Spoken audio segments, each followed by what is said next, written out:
and gentlemen, if you're enjoying yourselves and in partaking of everything that might have been served at the average USO canteen and clubs, the first USO club was ordered by President Roosevelt on February 4th, 1941, and so it's, what, 70 years old the USO has been around.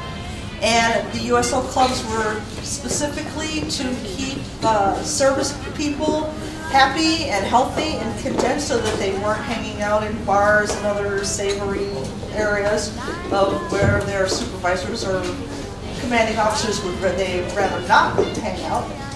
But USO service clubs had many activities for the soldiers, the sailors, and all branches of the military, including merchant marines.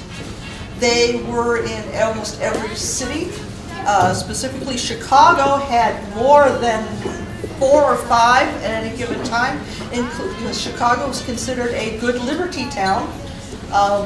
There was a perfect serviceman's beach resort down here on Lakeshore Drive. And they had rental swimsuits and pavilions and little tents so that they could relax and enjoy the beach.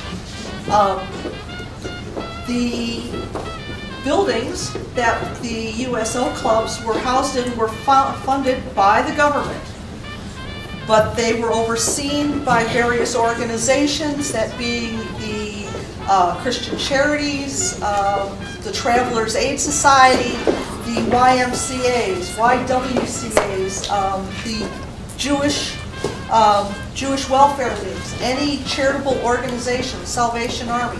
They are the ones who actually oversaw and staffed the clubs until such time as a structure could be formed. They had their normal chairman and vice chairmen, but the actual workhorses were the hostesses, the senior hostesses, who oversaw the provisioning of these clubs. There were 3,000 clubs throughout the United States. When there were, outside the United States, there would be mobile service clubs that would be in Canada and Newfoundland, up along the eastern seaboards, down into South America, including around the Panama Canal. They provided services of every kind, not just dances and parties, but they had movies, bowling alleys. Case in point, in downtown Chicago, what we now know as Roosevelt University, was the Auditorium Theater and the Auditorium Building. The Auditorium Theater during the war years actually turned its stage and front rows into bowling alleys for the local service people.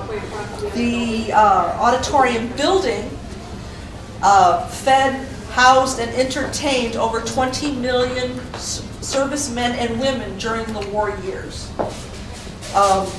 Some of the things that the services provided, the USO provided, would be last-minute wedding receptions, to where oftentimes the only witness for a civil ceremony was the hostess and maybe one of the gentlemen that was acting as the DJ, like Mr. Osier is back there, might be the only witnesses for a soldier and his sweetheart to get married on the spot.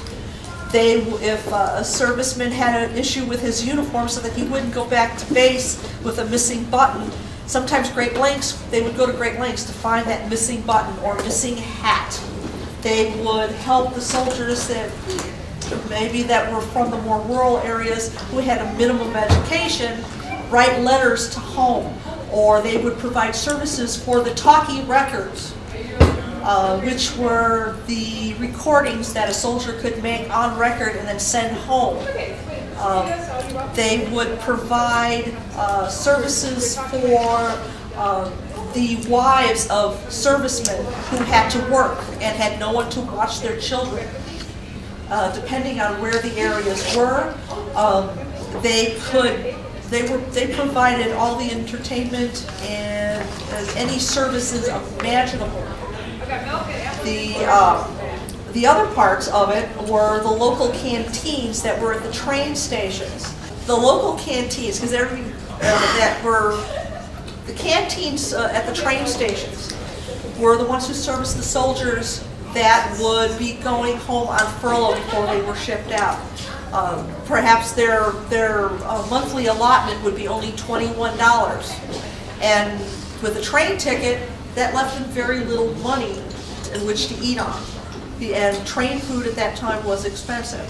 So anytime a train pulled into a station on the way to wherever they were going, the locals would set up canteens and provide food and whatever the soldiers needed.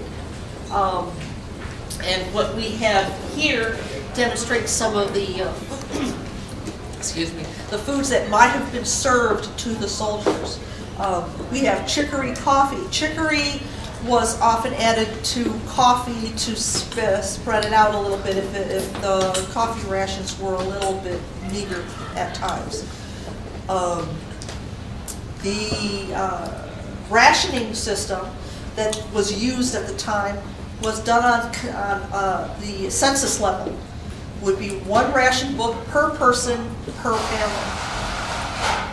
Most of the time they did try to use disposable, they did have paper plates and such, but they would use old dishware. And it was on an honor system that when someone fed the soldiers on the plates or dishes, they were given instructions to drop it off at the next train station, and then someone would go and collect them and bring them back. Rationing as far as food went, flour and sugar sometimes were at a premium. In some cases, down south, in the southern areas, if they ran out of white sugar, they used sorghum molasses. Sue Pickle can tell you. I can talk a little bit about the desserts.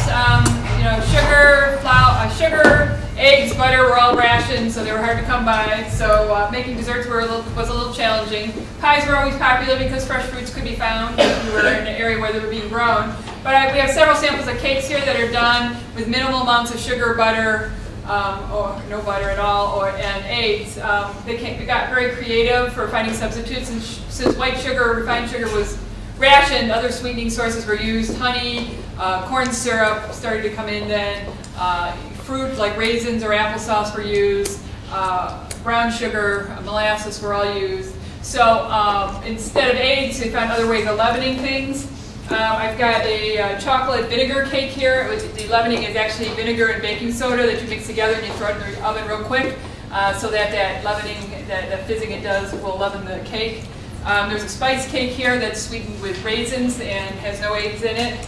The front one up here is made with mayonnaise. It's a way of sort of cheating on using the eggs and oil again. And the back one is a yellow cake that has one egg in it. So it's, again, a little different. But they came up with a lot of creative solutions. Somebody told me on the earlier session we were doing this that they've seen a sauerkraut cake. It was the same principles as vinegar for leavening, and it sort of tasted like coconut almost because you had that crunchy cabbage in there. But it sounds weird, but I've seen recipes for it as well. So they, like I said, they got pretty creative. But anyways, we got little samples here on all of these, so please try them when Sue's done talking. And we have a handout with recipes that has several of those on there. Yep. And also the pheasant salad.